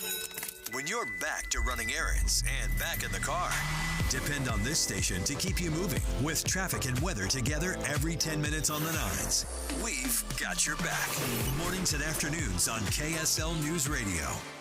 Because we have had the Connecticut soft water system in our home for years and years, as a matter of fact, 2 different homes, I can tell you that it really is so much better than other water softeners, hands down. I love it because it makes a bag of salt last 3 times longer than the systems of competitors. It gives you wonderful, luxurious soft water you can count on 24/7. And when you're dealing with these folks, you're going to love. You'll find out that there are no nonsense, no loopholes, 10-year warranty. You feel like you've really found friends, and you find yourself really in soft water heaven. Connecticut of Utah. If your system doesn't sound like the one I just described, I want you to call Monty. I want you to call Steve. The great people, all of them there at Connecticut, will take care of you. 801-576-8600, or go online at softwaterutah.com. 2 years ago, Americans watched in horror as a crisis unfolded at the Kabul airport. There's desperation and anguish. More than 80,000 Afghans have since arrived in America, but this story is still unfolding. I'm Andrea Smartin. In my new podcast, Stranger Becomes Neighbor, we'll find out what happens to these new arrivals in our communities. Who would help our newest neighbors? Follow us at kslpodcast.com, Apple Podcasts, or anywhere else you listen. Let's cut to the chase. $25 per room for the best no residue carpet cleaning. Everyone loves Zero Res. The service is top notch, the cleaning is amazing, and here's a price you're going to love too. Schedule today and you'll pay just $25 per room cleaned. Other companies will say they clean as good as Zero Res, but honestly, it's just not the same. Zero Res has patented technology to ensure you get the best cleaning possible. And yes, those patents mean that no one else is cleaning like this. Carpets, air ducts, tile, furniture, and more. Today only, they're cleaning the Wasatch Front for just $25 per room. Minimums and restrictions apply, but there are no maximums. Clean 5 rooms, 6 rooms, clean the whole house, just $25 per room. You don't have to clean today, but you do have to get on the schedule. $25 per room for carpets, and call for special pricing on air duct cleanings too. For more info, restrictions, and to schedule, visit ZeroRes.com. Schedule today at ZeroRes.com. Tim and Amanda. We get text messages almost every day. Yeah. And sometimes they're letting us know about an accident they see on the freeway or the weather, and we appreciate those. But sometimes they just say, hey, TGIF, how you doing? Well, and there are those times we get a text where we've made a mistake and they'll correct us. And I love that too. Well, I do too. It means a lot to us to know somebody else is out there at 5 o'clock in the morning when we open up those microphones. Wake up with Utah's Morning News with Tim and Amanda, 5 to 9 on KSL News Radio. Do you worry about how much someone drinks? Do you feel angry or depressed most of the time? Do you feel neglected or unloved? Do you feel you attract people who tend to be compulsive or abusive? Do you have money problems because of someone else's drinking? Are you afraid or embarrassed to bring your friends home? Do you feel that if the drinker loved you, she or he would stop drinking? If you answered yes to any of these questions, you are not alone. More than half of all adults have a family history of alcoholism. Not everyone trapped by alcohol is an alcoholic. Families and friends are suffering too. Al-Anon and Alateen can help. Call 1-866-200-0223 or visit alanon.org/help. Social Security is with you through life's journey from birth to retirement. As your life changes year to year, so do your needs. For over 80 years, Social Security has helped to meet your needs and is committed to improving access to the services that make a difference in your life. Today, you can verify your earnings, estimate your future benefits, apply for retirement, manage your benefits, and even change your address, all from the comfort of your home. Social Security's online services help put you in control with secure access to your information anytime, anywhere, allowing you to spend more time with family, friends, or simply just enjoying the day. Social Security, securing today and tomorrow. See what you can do online at socialsecurity.gov. Produced at U.S. taxpayer expense. Mom and Dad used to argue about everything, especially about Dad's drinking. It drove me crazy. It got so bad, I couldn't do my homework. I couldn't concentrate. I absolutely refused to let any of my friends come to our house for any reason. I would have been humiliated if anyone found out how much my dad drank and how loud my mom screamed at him. My family went from totally crazy to quiet, calm, and even peaceful. The only thing that happened is my mom started going to Al-Anon family groups. Her relationship with my dad really changed. I asked Mom if she would take me to her Al-Anon meetings or to Alateen. I wanted to see if I could have a better relationship with my dad. I'm sure glad I did. If someone's drinking troubling you, you might be surprised at what you can learn in an Al-Anon or Alateen family group from people just like you. Call 1-888-4-ALANON or go to alanon.org. Boyd Matheson divides rage from reason on Inside Sources. Well, college football season is just around the corner, and as we continue to watch the mayhem as college teams have been jockeying to join certain conferences as the great realignment has taken place. Of course, we've seen that right here in the Beehive State with BYU and then the University of Utah, both eventually ending up in the Big 12 Conference. And these athletic conferences, of course, are raking in billions of dollars in revenue in all sorts of ways. And the question is, are they all paying taxes on that? What does that look like? How do we actually level the playing field in all of this big money sports, college football in particular? Scott Hodge is President Emeritus and Senior Policy Advisor at the Tax Foundation. Had a great blog for the Tax Foundation talking about the big business of tax-free college sports. Scott, welcome to the program. Hi, Boyd. Great to be with you. Hey, give us the lay of the land when it comes to all the revenue that comes in. We've heard lots of dollars floating around as BYU or Utah, of course, initially went to the Pac-12, and then BYU was independent. Now they're in the Big 12. Now Utah's in the Big 12. But we see a lot of dollar signs flying around with all of that. How does that impact what's going on in terms of taxes? Well, we sure do. And, Boyd, this kind of reminds me of that old Steve Martin routine, how to make $1 million and pay no taxes. Yeah. Well, first you become a college conference because by being designated a quote-unquote educational organization, you can earn billions of dollars worth of TV contracts and other royalties and pay no taxes because you are considered a nonprofit educational organization. And then all that money, of course, gets passed on to the universities, who are also nonprofit. And the big sort of quiet element of this, of course, is that the networks get to deduct the payments that they make to these nonprofit organizations, which means in the end that none of that income is taxed at anywhere along the way. It is all tax-free, being subsidized by you and me, who are paying our taxes. Yeah, and that is a crazy thing to think about when you're talking about billions of dollars in untaxed, I love the way you framed it, program service revenue. And I want you to break this down even further just to help our listeners wrap their head around this. So you talked about this nonprofit status. It's also a charitable organization status because, again, the educational connection there. But yet less than 1% of their revenue is actually coming from any kind of donation or grant. It's coming through other sources. And so why is it that should not be taxed? Yeah, this sort of brings a big lie to the whole non-conference or nonprofit element of these Big 10 or Big 12 conferences. And as you mentioned, the Power Five, which everyone's jockeying to be in right now, earned about $3.3 billion worth of revenues. Many of them do come directly from TV revenues or things like the NCAA tournaments and things like that, and none of that is taxed. And interestingly enough, as you mentioned, these conferences get virtually no tax-free donations from people like you and I, the kind of donations that we get to deduct if we give to the local food bank.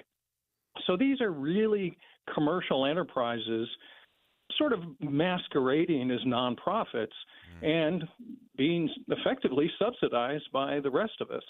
Yeah, and then you look at all the ripple effect of that in terms of some of the big coaches' salaries and all of those things that are going on, and how's that really being funded, and how does that all go? But it seems like you and me end up paying 6 ways to Sunday so we can watch those games on Saturday. So let's talk about some possible solutions. Obviously, we don't love the heavy hand of government to be heavier, but what are some things that we should be thinking about or could be thinking about as it relates to tax law in these big athletic conferences? Yeah, there's an element of the tax law in which nonprofits do have to pay tax on what they call unrelated business income. So, for instance, if a museum is selling novelties and tourist items, that's unrelated to their core business, so that they would have to pay tax on that. Well, that designation is so broad that it allows things like TV revenues to be exempt from that, and that's why these conferences don't pay tax. And so what I would recommend is that Congress revisit that designation and declare things like TV revenues, royalties, and that sort of what we call commercial income, right, and designate that as unrelated business income. And that would put them on par with professional sports. And most of the professional sports leagues it used to be nonprofit and are now for-profit enterprises. And I think it's only fair that the tax code treats all commercial revenues in the same way, and this is one way to do that. Yeah, I think that's an important conversation to be had, and I just chuckled because you included in your post today that at one point the NFL, the National Football League, and Major League Baseball were tax exempt because they were membership associations for those leagues, yeah. And there's always a way around, right? Right, yeah, it was kind of like the Elks Club, but only billionaires. But they finally gave that up because they were too embarrassed. Yeah. I think the PGA is the only one of these that is still a nonprofit. Yeah, well, this is an important discussion to have, especially in light of all of the realignment and reshuffling as everyone is going after the big money that comes from those big revenues, ad revenue, broadcast revenue. And Scott Hodges, President Emeritus and Senior Policy Advisor at the Tax Foundation. Great piece today, great perspective. We should definitely think again about the breaks that we're giving to college football in particular, but to all of these big conferences. Scott, thanks so much for joining us. You bet. Thank you. All right, some fun and interesting perspective there. $3.3 billion coming in those leagues and those conferences, none of it taxed. None of it taxed. Something to think about. We'll step aside for bottom of the hour news. More Inside Sources coming up next.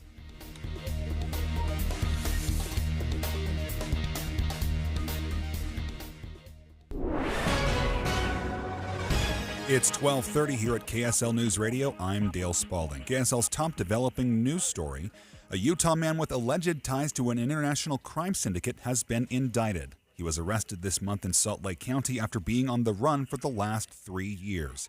KSL News Radio's Hugo Ricard Bell. 32-year-old Giovanni Figueroa is the alleged ringleader in a major drug trafficking organisation. A federal grand jury officially charged the Magna man with 18 counts of drug-related crimes. In a multi-agency operation including the FBI, ATF and DEA, 27 other co-defendants were also indicted across Utah and Montana. Figueroa has also been charged with the 2020 hit and run that left a 17-year-old boy dead in Salt Lake City. He's been in hiding ever since until his arrest earlier this month. A new construction project is kicking off at Zion National Park today. The Zion Forever project includes a discovery center. It will include an educational program and natural playgrounds. The center helps visitors explore the history of the park and ecology. The center will be a couple miles east of the east entrance of the park. Your money at this moment: the Dow is down 174 points. Coming up, rain and wind tonight. KSL weather is next. KSL News Time, 2:31.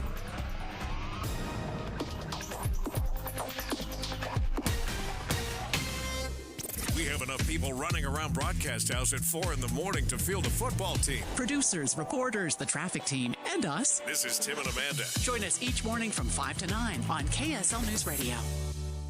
Suicide claims the lives of 800,000 beautiful souls each year, making it the second leading cause of death worldwide for teens and young adults. But we have the power to change that. Go to promisetolive.org right now and promise that if you're ever feeling sad, depressed, hopeless, or suicidal, that you'll reach out to a friend, family member, 988, or another resource. Studies show if you make a promise ahead of time, you're 60 to 80% more likely to keep it. Once you make the promise, please click share to help stop the stigma and save lives. Introducing Yes Heating, Air Conditioning, Plumbing, and Electric. We're bringing all of Utah's favorite HVAC, plumbing, and electrical brands under one roof. Call Yes today and we'll waive the service call fee with any HVAC, plumbing, or electrical system repair. The expert technicians at Yes are available 7 days a week to fix all of your heating, cooling, plumbing, and electrical problems. Yes Heating, Air Conditioning, Plumbing, and Electric. Proudly serving Utah for more than 45 years. Call now or visit theyesmancan.com for details, terms, and conditions.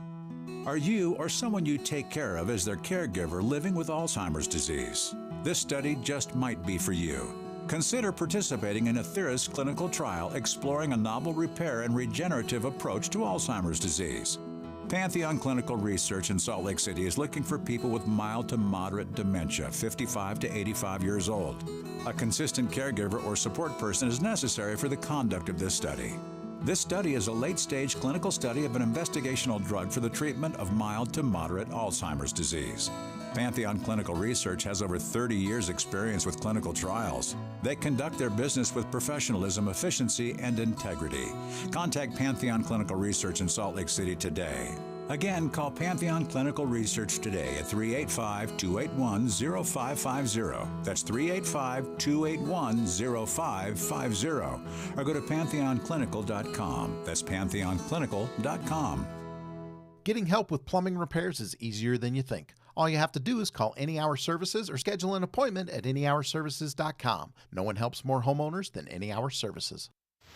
Traffic and weather together brought to you by Granite Credit Union's High Yield Savings Certificates. Here's Ricky Meese. The crash with injuries that we had eastbound on the 21st South Freeway just before I-215's westbound at about 3200 West has been cleared. All lanes are open, but we have a lot of slow speeds along your Salt Lake County freeways due to the rain. Need tires? Don't buy them without the money-saving Burt Bundle from Burt Brothers Tire and Service.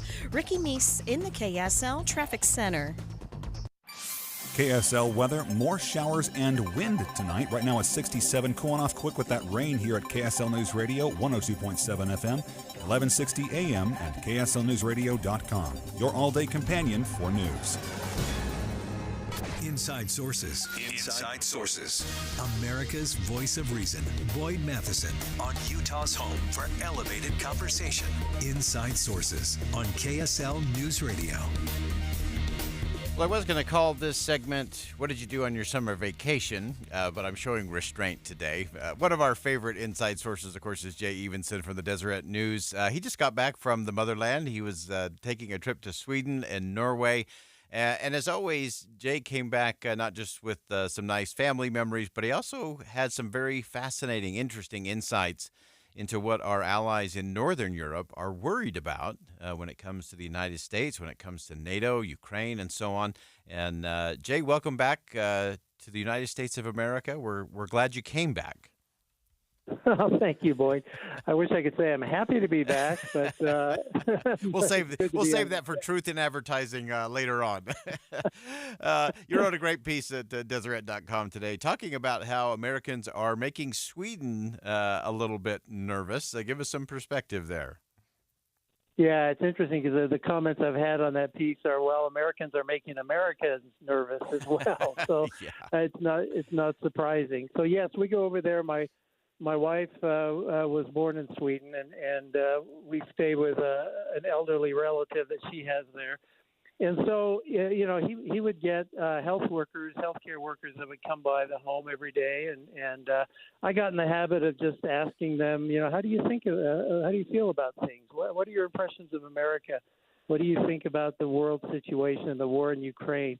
And a couple of things became very obvious as I did that. Number one, they worry a lot about Vladimir Putin. They don't like him. They're scared of him, but they're happy to have a potential membership in NATO, and they're very happy to have Finland being in NATO because that's kind of a buffer for them.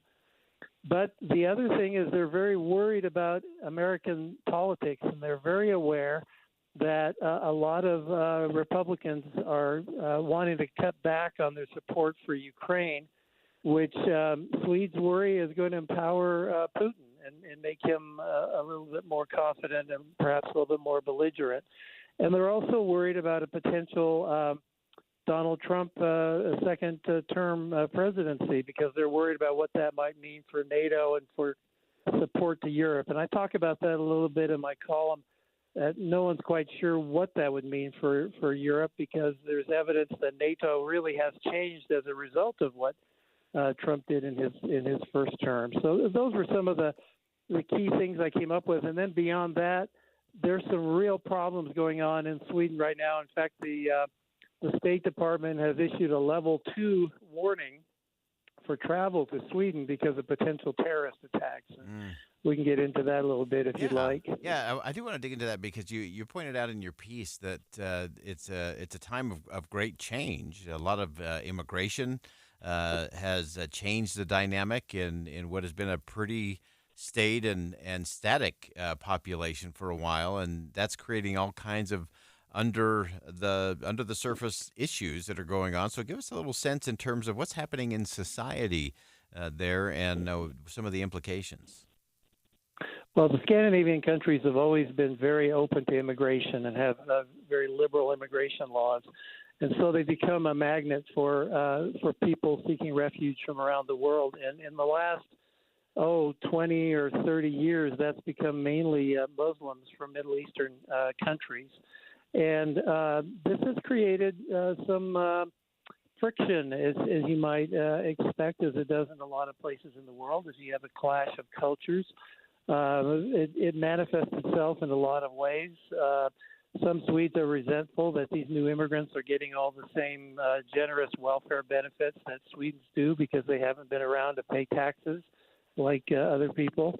But more recently now, we've seen a rise, number one, in a new political party in Sweden that's kind of a hard right party, and that is an anti-immigrant party.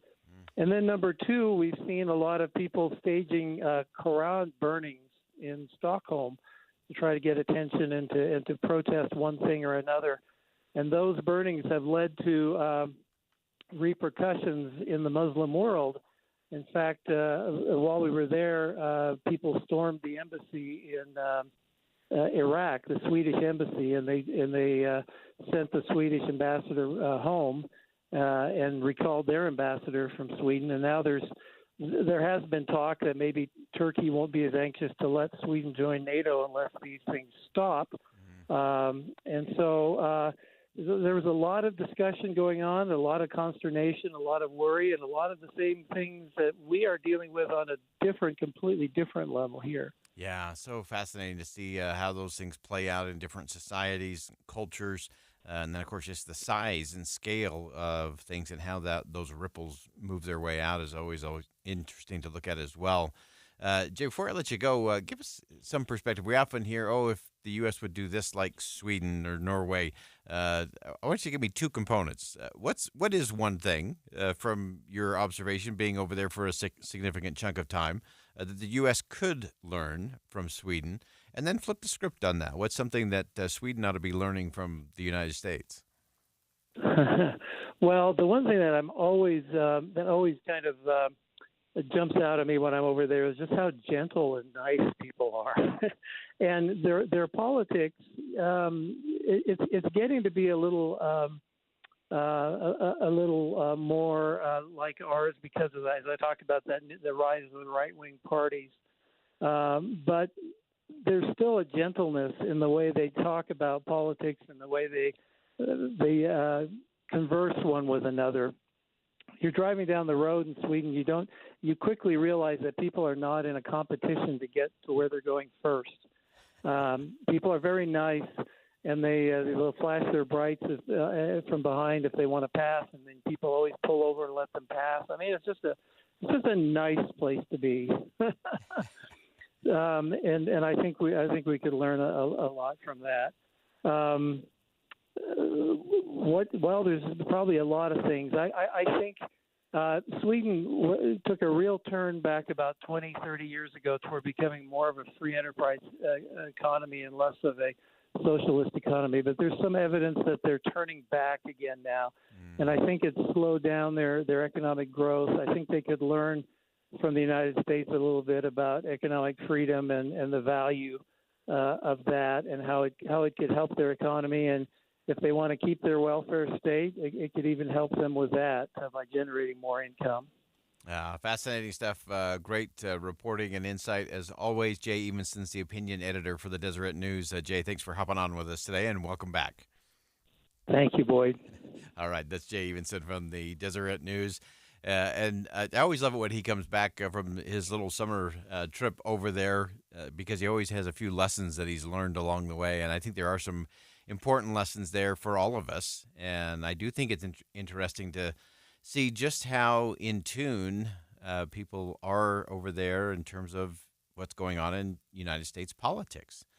They do worry if we are going to continue to be the leader of the free world, if we are going to be the one to stand in defense of freedom, and in particular, and obviously very close to home for them, is how we deal with Vladimir Putin and obviously his invasion of Ukraine and that battle that continues to go on. There's a lot of nervousness in terms of funding for all of that, and I think it's important to keep that in perspective.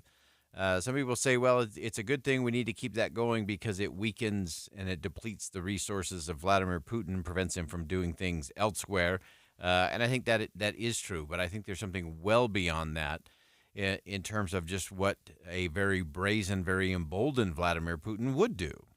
And if the Ukrainian people were not putting up such an extraordinary defense, again, armed by their allies in Europe and in the United States and other places, that Vladimir Putin would continue to push things forward. We've seen that. That is what he's trying to do, is reconstitute that former Soviet Union, and that's clearly part of his agenda. And so what the United States does actually does matter in places like Norway and Sweden. And it's important for us to understand why that matters. But the thing that really caught my attention from Jay today is that it's not just the politics and the policies of it all. It's not about how much funding there is for NATO or for resources for Ukraine. It's how the American people are talking with one another. They notice that, and they worry about that because they recognize that if America can't have big, bold ideas, if America can't sit down at the kitchen table and have conversations about areas where they disagree, what does that say for the rest of the world? Can you really lead out? Can you be that reliable ally if you've lost your ability to have conversations, crucial conversations, uncomfortable conversations, even right at home? So important perspective, as always, from Jay Evenson from the Deseret News. We appreciate Jay hopping on. We're going to step aside for one last break. When we come back, some final thoughts on Inside Sources here on KSL News Radio. Stick around. We'll be right back.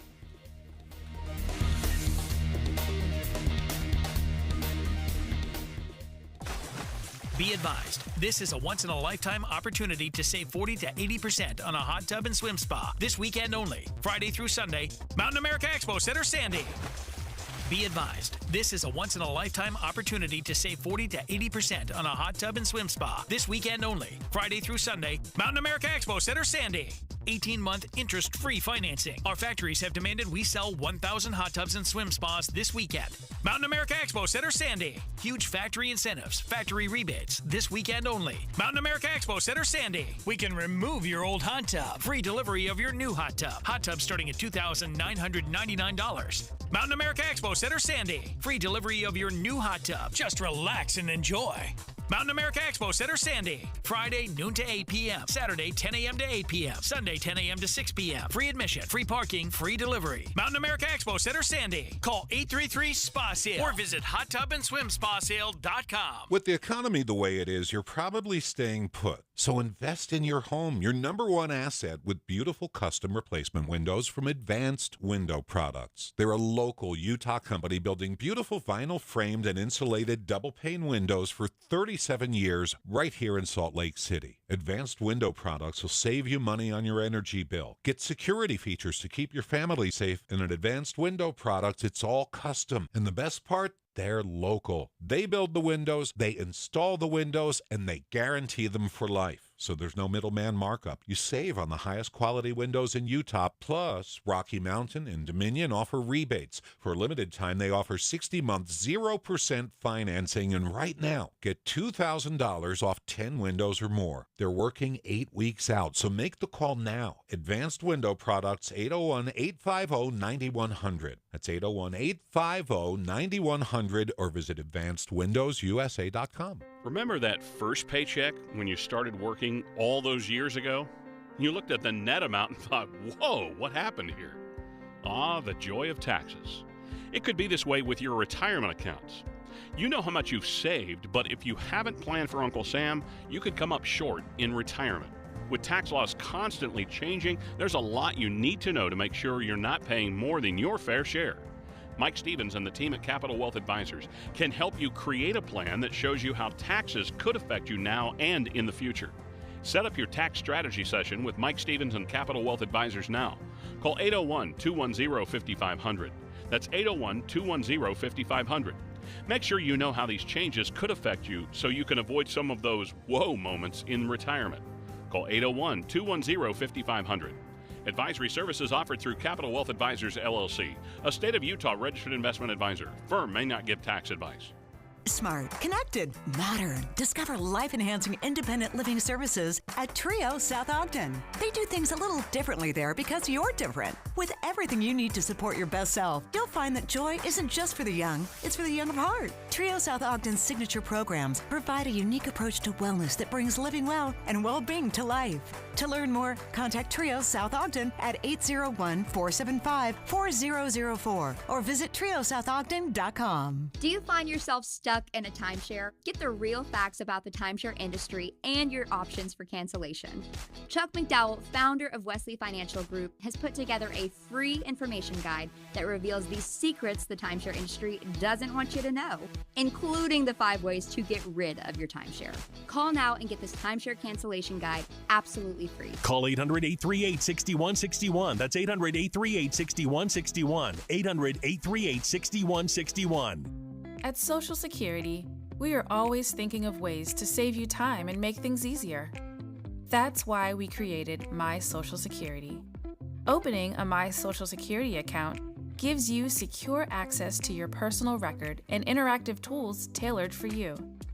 You can see if you are eligible to receive benefits, view spousal benefit estimates, and compare retirement benefit estimates at different ages or dates when you want to start receiving benefits. Already receiving benefits? Use your account to change your address, set up or change direct deposit, get a proof of income letter, and more. In most states, you can also request a replacement Social Security card. Save time. Go online. Open a My Social Security account at ssa.gov/myaccount. Social Security, securing today and tomorrow. Produced at U.S. taxpayer expense. I'm Dave Cawley, investigative journalist and host of the podcast Cold. Don't miss Cold's new Season 3, where I look into the unsolved disappearance of Cherie Warren, a woman last seen leaving her job at a Salt Lake City office in 1985. Police cast suspicion on Cherie's estranged husband and boyfriend, but never made any arrests or recovered Cherie's remains. Find Cold Season 3, The Search for Cherie, anywhere you get your podcasts. With the 3 things you need to know this hour, I'm Dale Spalding. First, a dining trend is gaining traction. More people are opting to just order sides at restaurants rather than a main course. Second, more than 800 people have been unaccounted for after Maui's wildfires.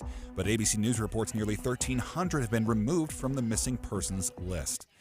Third, Mario is getting a new voice in Nintendo games. The original voice actor will work as a brand ambassador.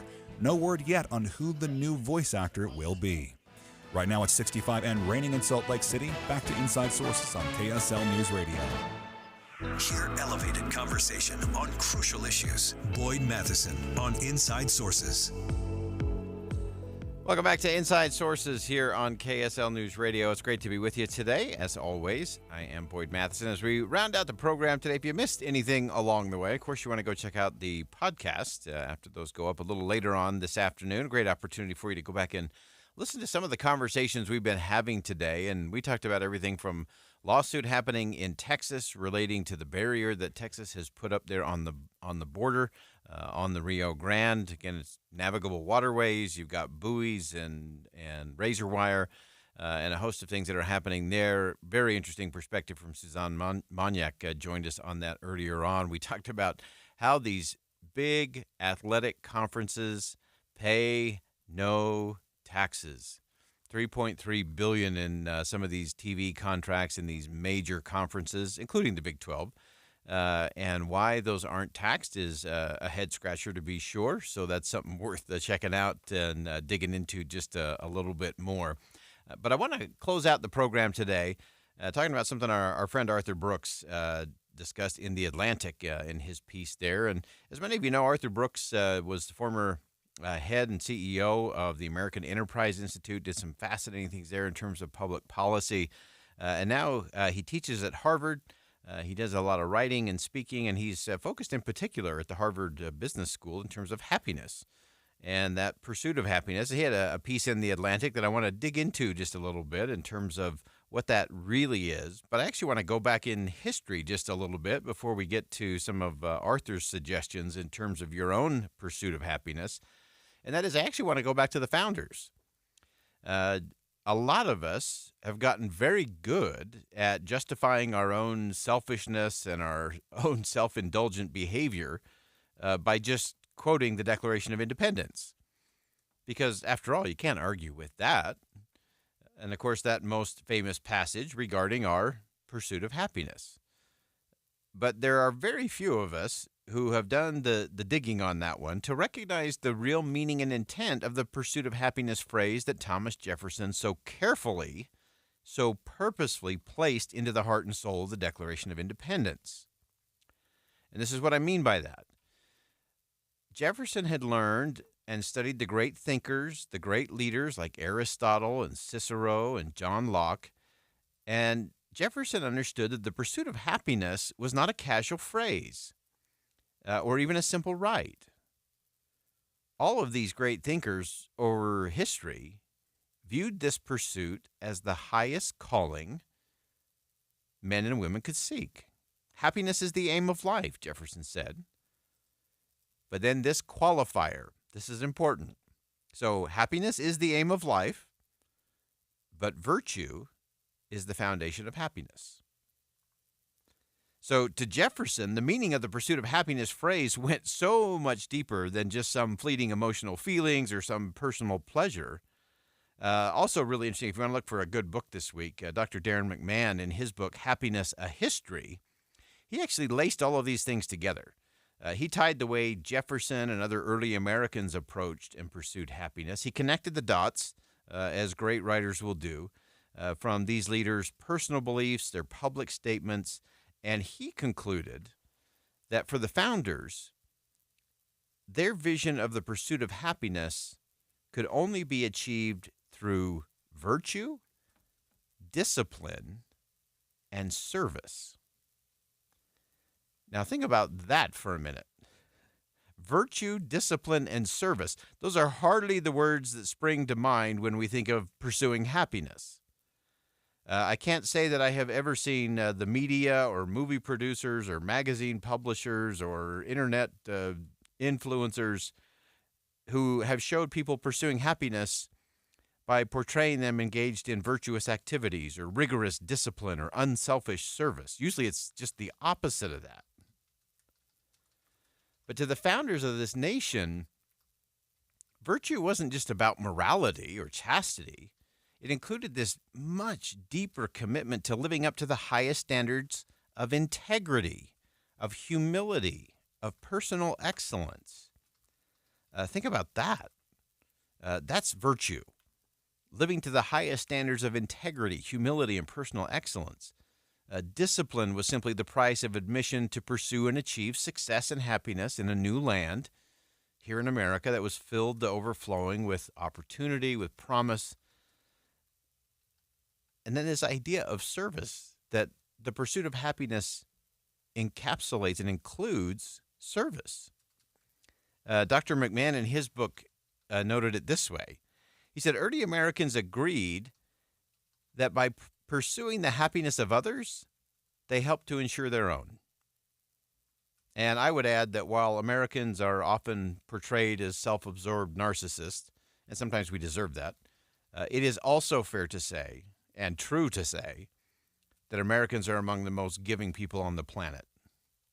The American people are regularly the first to give, the first to arrive on the scene of a natural disaster, the first to raise awareness of a tragedy or an injustice.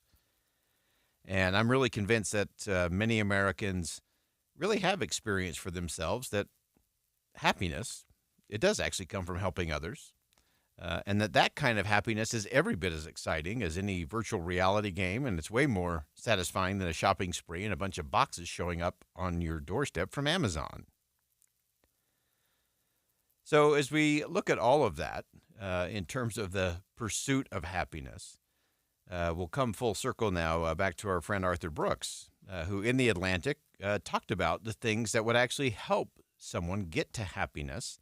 And these were actually based on Aristotle. So Aristotle had a list of things that would ensure that someone could achieve and attain and sustain happiness. And again, they're not the ones that you would think.